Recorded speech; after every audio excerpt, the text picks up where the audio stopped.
गुरु बड़े गोविंद से मन में देख विचार, हरि सुमिरे सोवार है, गुरु सुमिरे सो पार। गुरु गुरु में भेद है, गुरु गुरु में भाव, सोई गुरु नित बंदिए, शब्द बतावे दाव। गुरु किया है देह का, सतगुरु चीना नाही, भव सागर के जाल में फिर गोता खाही। राम नाम रटते रहो, जब लग घट में प्राण, कबहू दीन दयाल के भनक पड़ेगी कान। नमस्कार मेरे प्यारे भाइयों, मेरे परमात्मा के प्यारे जीवहंसों। मैं बंदी छोड़ से यही अरदास करता हूं कि आप सब मेरे भाइयों का विवेक पहले से ज्यादा और ज्यादा से ज्यादा बढ़ता ही जाए, और ऐसी कोई दुविधा ना रहे जो मेरे भाइयों को 1% भी भ्रमित कर पाए। बस मैं यही अरदास करता हूं अपने मालिक से कि मेरे हर भाई को हर चीज बिल्कुल समझ में आने लग जाए, एक एक चीज क्लियर होती चली जाए। मैं बस यही अरदास करता हूं उस बंदी छोड़ परमपिता परमात्मा से। तो मेरे भाइयों, हर चीज को अच्छी तरह समझना है, एक एक चीज पे पूरा विचार करना है। एक भी काल का दूत आपको भ्रमित ना कर पाए इस बार, नहीं तो 84 लाख जन्मों में आपको ही जाना पड़ेगा। किसी को कोई फर्क नहीं पड़ेगा। ये लोग आएंगे, अपना ज्ञान आपको सुनाएंगे, आपके जीवन को बर्बाद करेंगे और चले जाएंगे। भुगतान आपको ही भुगतना होगा। इसलिए मेरे भाइयों, हर चीज को समझना है, एक एक चाल को समझना है। ये काल आपको कहां पे भ्रमित कर सकता है। तो मेरे भाइयों, जितना भी विवेक है आपने आज के सत्संग में लगा देना है, और नीच चीर का निबेड़ा करके, सत्य असत्य का निबेड़ा करके सत्य को ग्रहण कर लेना है। तो आज जो हम वाणी लेने जा रहे हैं वो कबीर सागर से लेने जा रहे हैं। बहुत प्यारी वाणी है, बहुत ज्यादा जागरूक करने वाली वाणी है। अगर आपने इस वाणी को समझ लिया तो मेरे भाइयों, ऐसा कुछ नहीं होगा जो आप नहीं समझ पाओगे, क्योंकि समय आ चुका है। अब जागने का समय आ चुका है। अगर अभी भी ना जागे तो मेरे भाई कभी नहीं जाग पाओगे। तो आज का बहुत इंपॉर्टेंट सत्संग है, पूरा विवेक लगा के समझना है, एक एक चीज पे ध्यान देना है। तभी मेरे भाइयों ये जन्म मरण का चक्कर खत्म हो पाएगा, नहीं तो ऐसे ही 84 लाख में भटकते रह जाओगे, कोई ठिकाना नहीं मिल पाएगा। तो मेरे भाइयों, पूरा विचार करना है, पूरा विवेक लगाना है। तो क्या कहती है वाणी? पंथ एक तुम आप चलाऊं, जीवन को सतलोक ले जाऊं। 12 पंथ करूं मैं साजा, नाम तुम्हारा ले करूं आवाजा। तो जब कबीर साहब की काल निरंजन से वार्तालाप हुई तो काल ने क्या बोला कि तुम एक पंथ चलाना और इन जीवों को अपने लोक में ले जाना, लेकिन मैं 12 पंथ चलाऊंगा और तुम्हारा ही नाम लेके जीवों को होका दूंगा, तुम्हारी ही वाणी लेके जीवों को समझाऊंगा, लेकिन वाणी का अर्थ का अनर्थ कर दूंगा। और जितने भी कम विवेकशील जीव होंगे वो सब मेरे जाल में फंस जाएंगे।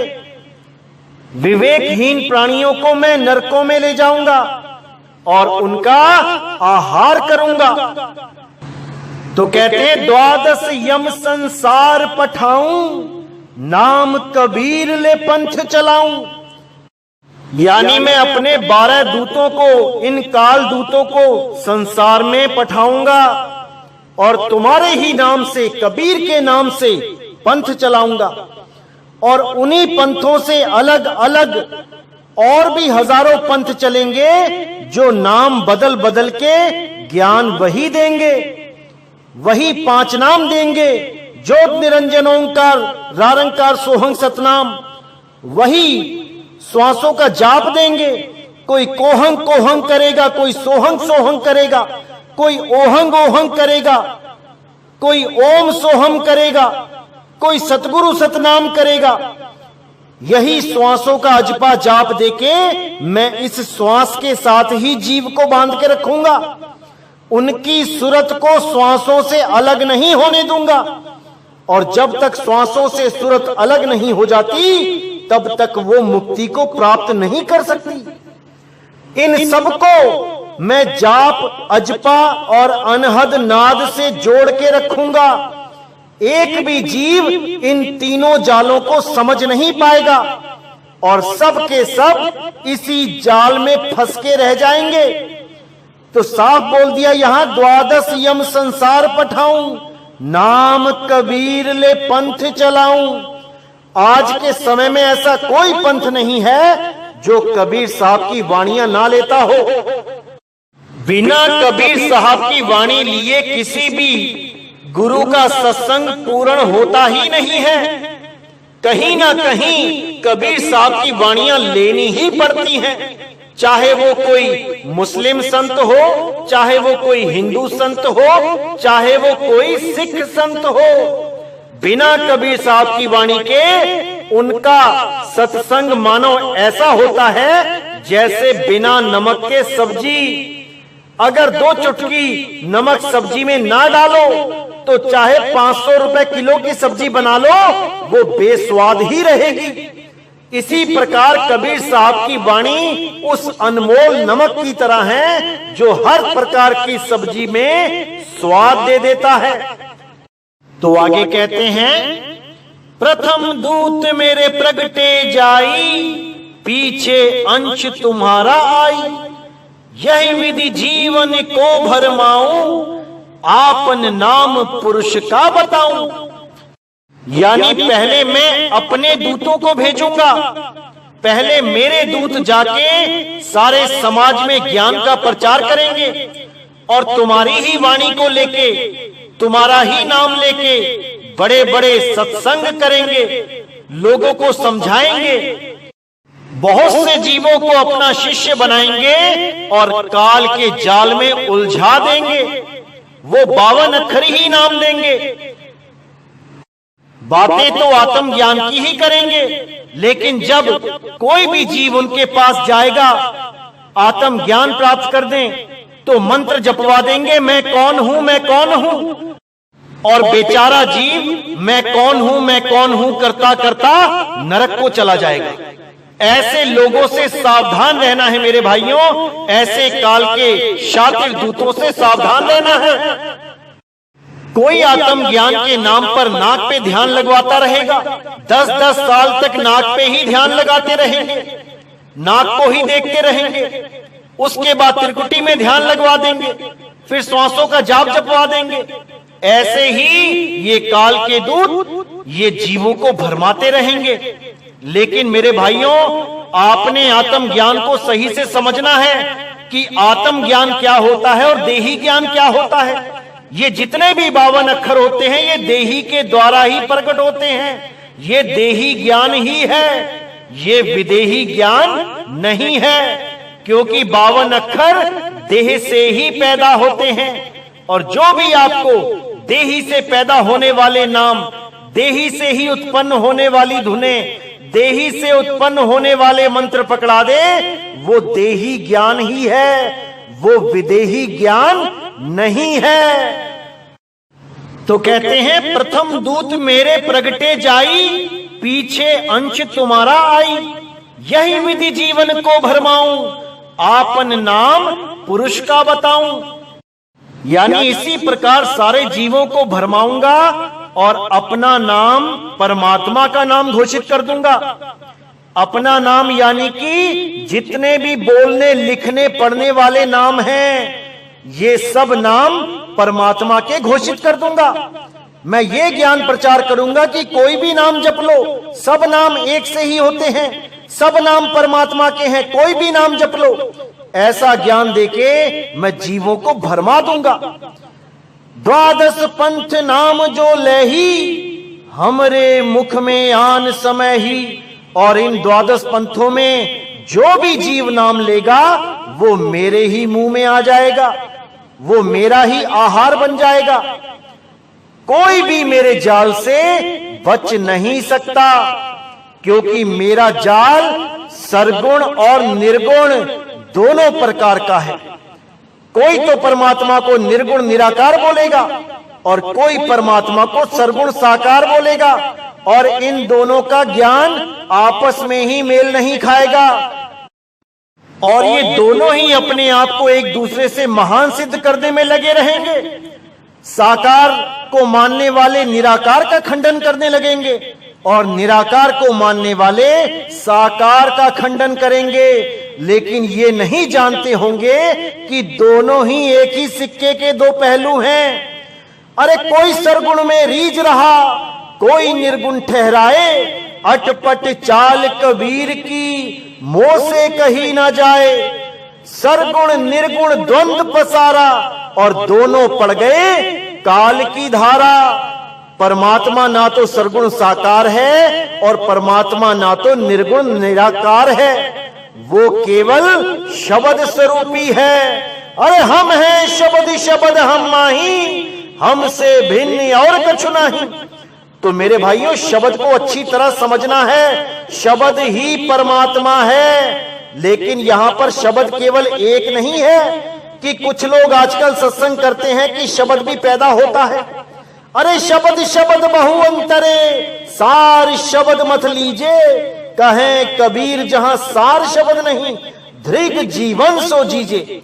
वो सार शब्द कोई बोलने लिखने पढ़ने वाला मंत्र नहीं है कि वो कोई अक्षर है। ये सारे अक्षर उत्पन्न कहां से होते हैं, पहले उसका बोध करो। कौन है जो इन अक्षरों को पैदा कर रहा है, उसको जानो, तब समझ में आएगा कि सार शब्द क्या है। तब समझ में आएगा कि कैसे वो 52 अक्षरों से भिन्न है। अरे 52 अक्षर जीवाधारा, आदि अक्षर जीभ्या से न्यारा। ताही को सत सिमरण कहिए, सिमर सिमर नर उतरो पारा।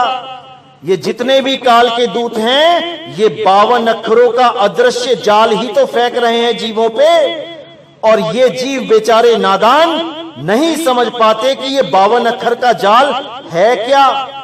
और ये सारा भाव, सारा प्रेम इन्हीं 52 अक्षरों को जपने में लगा देते हैं और जन्म मरण के जाल में सदा सदा के लिए उलझ जाते हैं। इसीलिए गुरबाणी बोलती है, 52 आखर लोक त्रय, सब कुछ इन्हीं माही। और ये आखर खिर जाएंगे, वो आखर इनमें नाही, वो अक्षर इनमें नहीं।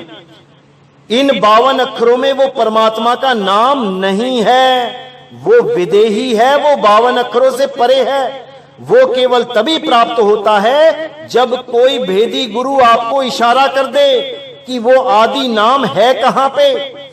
वो देही से परे है, वो 10वें द्वार से परे है। इसीलिए बोला गया कि 9 द्वार नहोदर फीके, रस अमृत 10वें चूइजे। वो 10वें द्वार पे अमृत चू रहा है, अब उसको पीना है। लेकिन कैसे पीना है? सुरत के द्वारा, ना कि जीभ के द्वारा। कई लोग जीभ को घुमा के पीछे गले में लगा लेते हैं और वहां से टपकने वाला तरल पदार्थ जिसको रेशा कहते हैं, उसी को पीते रहते हैं और सोचते हैं कि ये अमृत रस है, क्योंकि उनको गुरु ही ऐसा मिला होता है जो जानता ही नहीं कि दसम द्वार है कहां, कैसे उस पे अमृत टपक रहा है, कैसे उसको प्राप्त करना है, वो कुछ नहीं जानते। केवल मंत्रों की साधना करके अपने गुरुओं से मंत्र लेके आगे शिष्य को भी मंत्र ही देते रहते हैं और 5 मुद्राओं का ज्ञान आगे बांटते रहते हैं।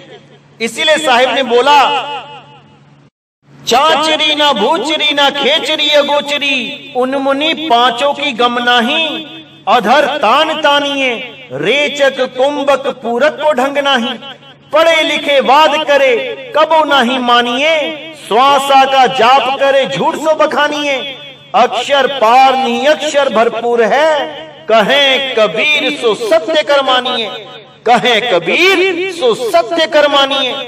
अक्षरों के पार नी अक्षर भरपूर है। जब तक तुम्हें ऐसा गुरु नहीं मिल जाता जो तुम्हें अक्षरों के पार का ज्ञान दे दे, जब तक तुम्हें उस नी अक्षर निज नाम के बारे में भनक भी नहीं लग सकती। भले ही कोई चोरी छुपे भी, कोई पंथ में आके भी भेद ले भी जाए ध्यान विदेही का, तब भी वो परमात्मा को प्राप्त नहीं कर सकता, क्योंकि मालिक ने जो चाबी दे रखी है गुरु के हाथ में, जब तक वो चाबी नहीं लगेगी, जब तक दरवाजा नहीं खुलेगा। इसीलिए बोला कि चाबी दीन संतन के हाथा, वो चाबी संतों के हाथ में है।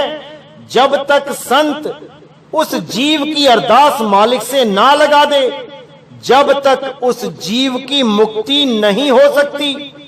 जो भी जीव जिस भी संत से नाम लेता है, वो जीव उस संत के द्वारा लगाई गई अर्जी पर ही मुक्त होता है, वो संत के द्वारा लगाई गई अरदास पे ही मुक्त होता है। इसीलिए बोला गया, गुरु बड़े गोविंद से मन में देख विचार, हरि सुमिरे सो वार है, गुरु सुमिरे सो पार। जो गुरु की आज्ञा में सदा रहता है, जो गुरु के अंग संग रहता है, उस पर परमात्मा की विशेष कृपा होती है। परमात्मा सदा उसके साथ होता है, सदा उसकी मदद करता है, क्योंकि संतों की अरदास, संतों का वचन कभी खाली नहीं जाता, कभी खाली नहीं जाता। और जो संतों का विरोध करते हैं, उन्हें उल्टा सीधा बोलते हैं, उनको तो साहिब ने बोला है, संत का निंदक महाहत्यारा और संत का निंदक परमेश्वर मारा। जो लोग संतों की निंदा करते हैं, उनको जन्म जन्म तक 84 के जाल में जाना ही पड़ता है, वो बच नहीं सकते। चाहे कोई भी गुरु हो, कोई भी संत हो, अगर आप उसके पास गए हो, आपने उससे कुछ भी ज्ञान प्राप्त किया है, तो मेरे भाई भले ही आप उसे छोड़ क्यों ना दो, लेकिन कभी उसकी निंदा नहीं करनी चाहिए, क्योंकि जितना ज्ञान उसके पास था उसने आपको दे दिया। अब आगे का ज्ञान अगर आप कहीं और से लेना चाहते हो तो ले सकते हो। सच्चा संत कभी भी किसी भी शिष्य को आगे बढ़ने से नहीं रोकता, और जो अपने शिष्यों को आगे बढ़ने से रोके वो कभी सच्चा संत हो ही नहीं सकता, क्योंकि सच्चा संत हमेशा यही चाहता है कि उसके शिष्य की हमेशा उन्नति होती रहे। अरे सच्चे संतों ने तो यहां तक कह दिया कि अगर हमारे ज्ञान से आगे का कोई ज्ञान मिलता है तो भाई हमें भी लेके चलो, हमें भी साथ में लेके चलो, क्योंकि हमारा भी लक्ष्य केवल धुर तक पहुंचना है, उस परम पिता परमात्मा तक पहुंचना है। सच्चा संत कभी ये नहीं कहता कि अगर तुमने किसी और संत का सत्संग सुन लिया तो तुम्हारा नाम खंड हो जाएगा, तुम्हें पाप लग जाएगा, काल तुम्हें खा जाएगा। ऐसा कोई भी सच्चा संत कभी नहीं कहता। तो जब काल ने इतना वचन फरमा दिया तो कबीर साहब ने क्या बोला?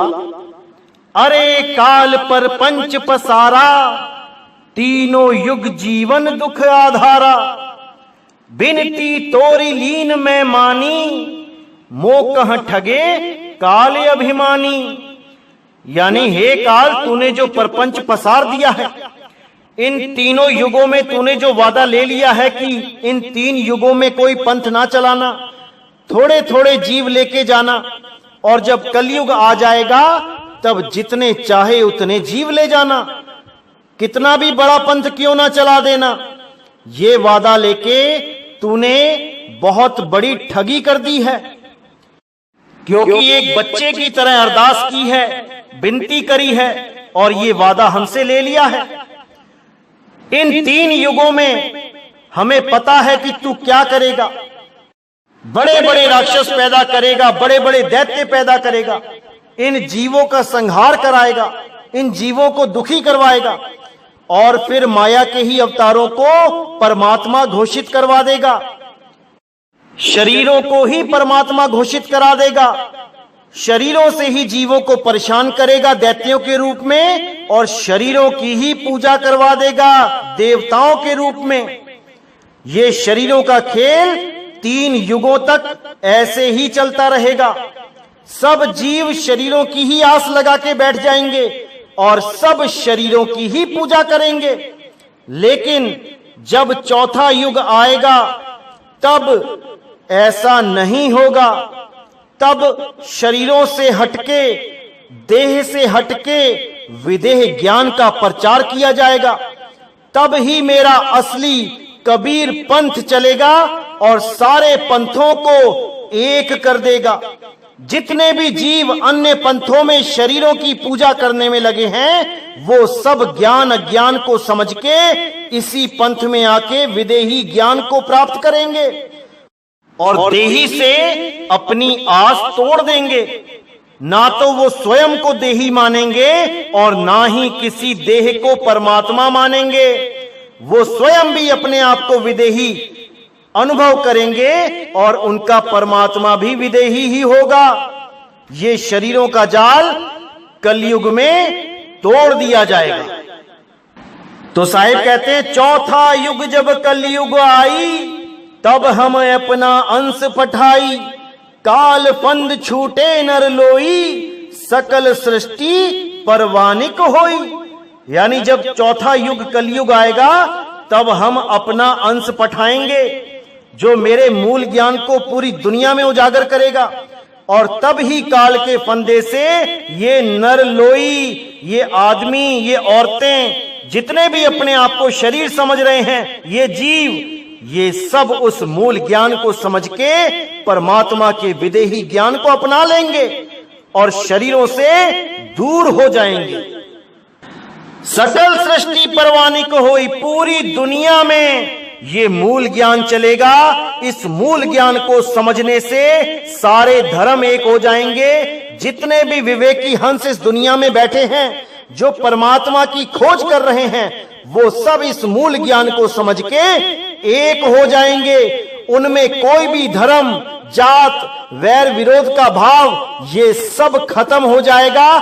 सब अपने आप को आत्मदेव समझेंगे, सब अपने आप को परमात्मा का अंश समझेंगे और सब के सब एक परमात्मा के अंदर, एक झंडे के अंदर, एक भाषा, सब के सब एक हो जाएंगे और इस जहान से नफरत का बीज खत्म कर दिया जाएगा।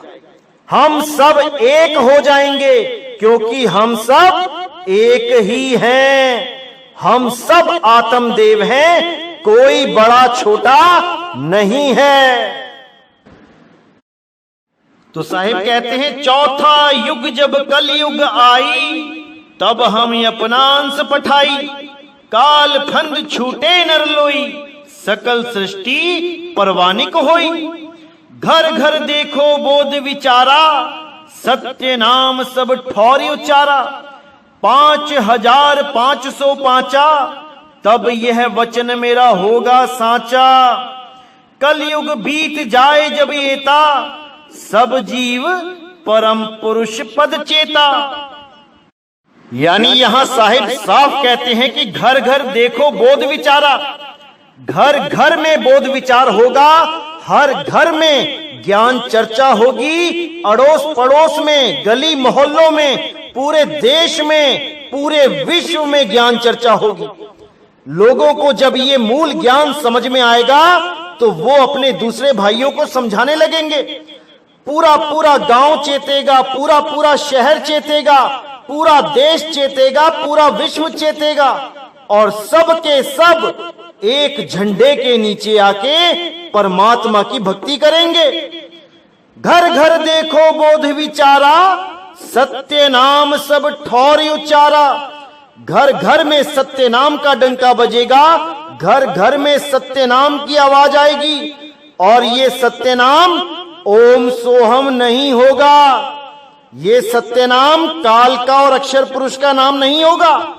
ये परमपिता परमात्मा का गुप्त नाम है। इसी नाम का डंका बजेगा। 5505 तब यह वचन मेरा होगा साचा। अब ये 5505 क्या है? ये कोड लगा है, इसको कोई खोल नहीं सकता।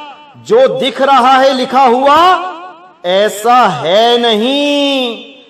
बहुत से लोग इसे संवत समझने लग जाते हैं कि संवत 5505 होगा, इतना कलयुग बीत जाएगा। अरे भाई नहीं, ये कोड लगा है, इस कोड को दिसंबर में खोल दिया जाएगा। तो कहते हैं 5505 तब यह वचन मेरा होगा साचा। कलयुग बीत जाए जब एता, सब जीव परम पुरुष पद चेता। जब ये 5505 का कोड खोल दिया जाएगा तब हर जीव की शंका का समाधान हो जाएगा। जो भी जीव जिस भी भक्ति में उलझा हुआ है वो उस भक्ति को पहचान जाएगा कि इस भक्ति करने से मेरा कल्याण होगा कि नहीं, और वो सार असार को जान के असार को त्याग के सार की शरण लेगा, सार को अपना लेगा।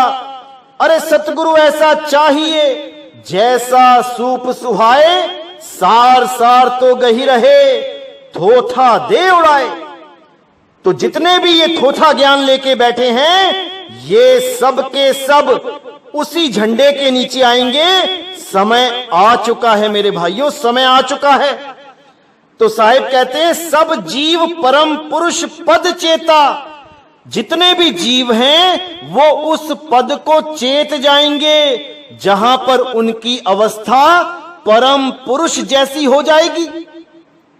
यानी वो जीव से शिव बनना बंद कर देंगे, जीव से शिव होना बंद कर देंगे और सीधे विहंगम चाल से जीव से पीव अवस्था को प्राप्त करेंगे। अरे जीव शिव सब प्रगटे, वै ठाकुर वैदास, कबीर और जाने नहीं, एक राम नाम की आस। वो राम नाम ही सार शब्द है, वो कोई अक्षरों वाला राम नाम नहीं है, वो नी अक्षर है, वो नी अक्षर है। तो साहिब कहते हैं अक्षर ज्ञान सब जगत बखाने, नी अक्षर ज्ञान कोई बिरला जाने। अक्षरों का ज्ञान लेके तो सारे संसार के गुरु बैठे हैं, लेकिन नी अक्षर का ज्ञान कोई बिरला संत ही दे सकता है, नहीं तो सबके सब ये 52 अक्षरी ज्ञान में ही उलझा देंगे।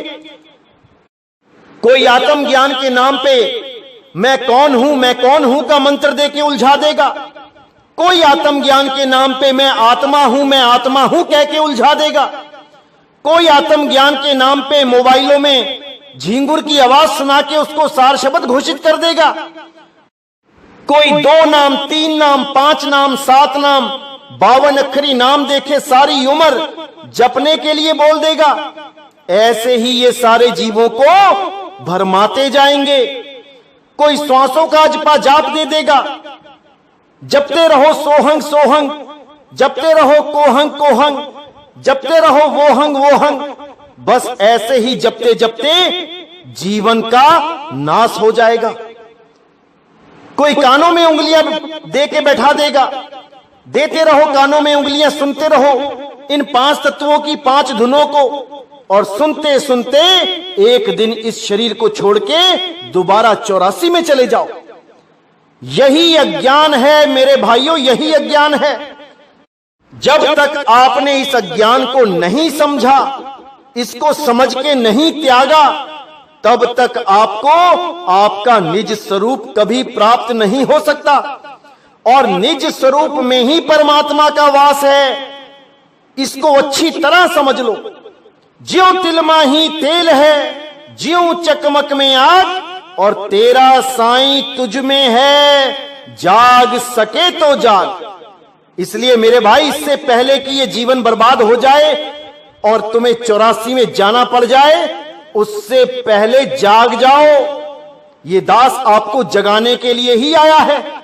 और अगर हमारे सत्संग सुन के भी आप नहीं जाग पाए, तो मेरे भाई समझ लेना कि तुम्हें कोई जगाने वाला नहीं मिलने वाला। फिर अगर इतने सत्संग सुन के भी तुम जाग नहीं पाए, तो तुम कभी जाग नहीं पाओगे। तो मेरे भाइयों, हर चीज को समझना है, हर चीज पे विचार करना है और सत्य असत्य का निबेड़ा करना है। तो इसी के साथ आज का सत्संग मैं यही समाप्त करता हूं और अगला सत्संग बहुत जल्दी आएगा। तब तक के लिए मुझे विदा करें। बोलिए सतगुरु बंदी छोड़ सतगुरु सत्य कबीर साहिब की सदा ही जय हो, सदा ही जय हो। मेरे मालिक की साहिब बंदगी सतनाम।